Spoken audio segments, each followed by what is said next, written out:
আসসালামু আলাইকুম। গ্রাফট করার পরে এটা দেখেন কি অবস্থা।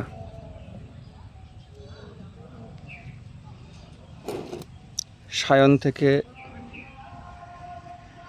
যেটা বের হবে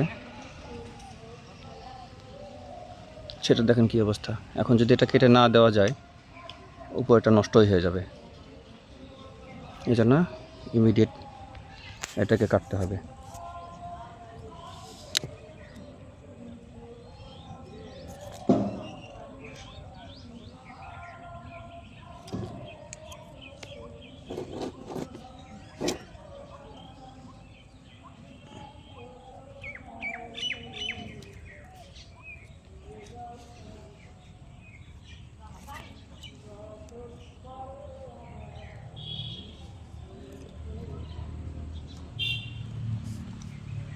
ধন্যবাদ আপনাদের।